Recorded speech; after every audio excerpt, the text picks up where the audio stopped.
Vernon Jordan went to Howard University, came back, and got involved with the integration of the University of Georgia. That was Charlene Hunter and Hamilton Holmes. Vernon Jordan was the attorney, well, unadmitted attorney, who brought them to the registrar's office in Athens, Georgia.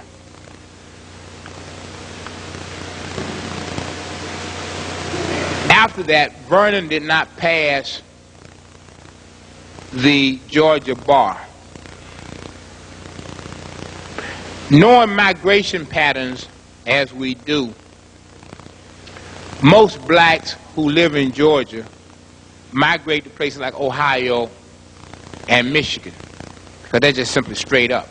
Sometimes there may be a deviation over here to Pennsylvania or wherever, but the basic migration pattern of blacks in Georgia is Ohio or Michigan. Vernon Jordan, after having not passed the bar in Georgia, and I'm from Georgia, it's inconceivable to me that he would have gone to the state of Arkansas and taken the Arkansas bar. That's not in the migration pattern.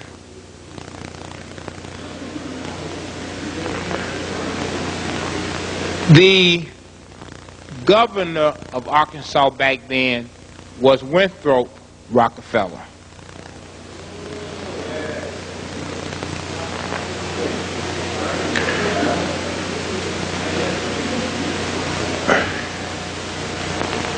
Vernon Jordan came back,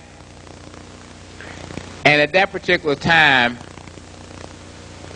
the Ford Foundation, Carnegie Foundation, the federal government all had concluded that blacks had become extremely dangerous in America. Because in '64 there was rebellions in urban centers, there was a civil rights movement in the South, there was Malcolm X in the North, and so black people were on the move. And they were on the move faster than the pace that America had anticipated. And so the federal government decided that voting was something that would take blacks off the streets. And they financed the Voter Education Project, which was part of the Southern Regional Council, and made Vernon Jordan the head of the Voter Education Project. And as many of us know, the whole Black Power movement, part of it was the electoral process. Because back then we were saying that if we were able to get involved in the electoral process and politically become astute and powerful, it was a road to liberation. And so as the voting rights provisions were passed, we began to see a decline of blacks in the streets after 1965. Because between 65 and the time that Dr. King was assassinated, there was not that much activity that Dr. King was involved in. Because black folks on that level had pretty much fallen back. You had the Black Panther Party and other matters, but as far as the movement was concerned, Dr. King was out of a job until he came up with the Poor People's Campaign and the anti-war movement. He was literally out of a job. Vernon Jordan then became the head of the United Negro College Fund,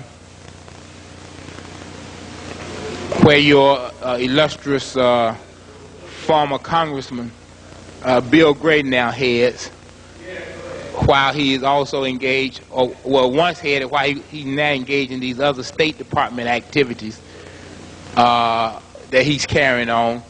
But Vernon became the head of United Negro College Fund, and then the National Urban League.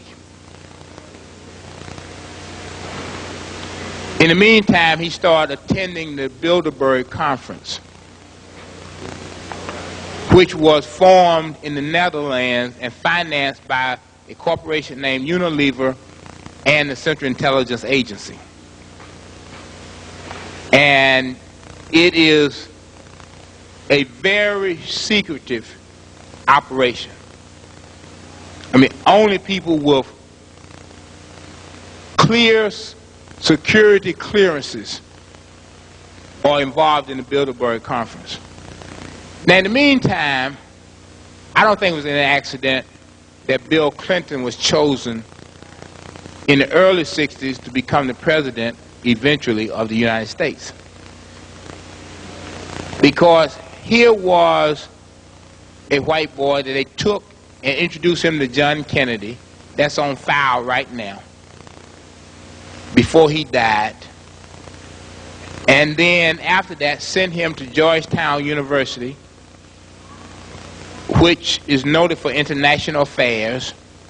That's why he's getting ready to pass this general agreements on tariffs and trade, because they had already worked out the schedule. They needed somebody on that level.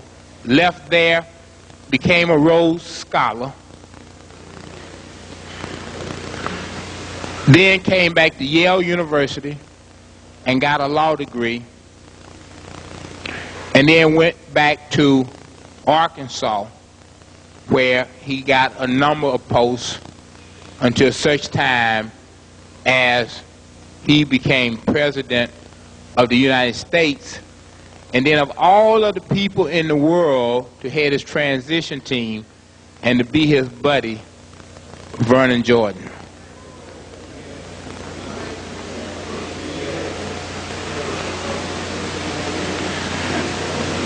Now, if this theory is correct,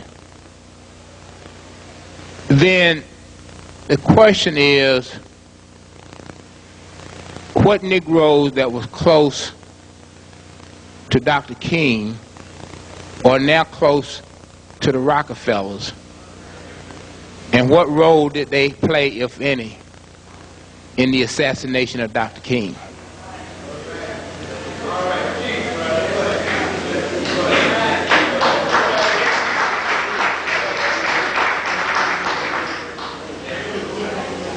Now, I could go a little deeper in that, but I'm just going to let you whet your appetite on that.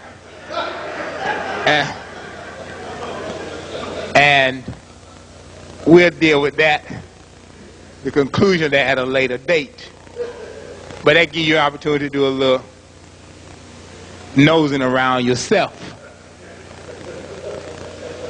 while we are in that process. But the serious part of this is that also going back is that I believe that, in my opinion, that Thurgood Marshall betrayed the dreams and aspirations of his mentor, Charles Hamilton Houston.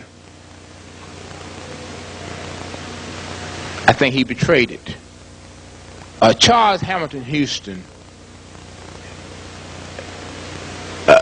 is the most brilliant lawyer that I had ever met. I mean, not met, but ever read about. Because he died while I was still a child in the latter part of the 40s or early 1950.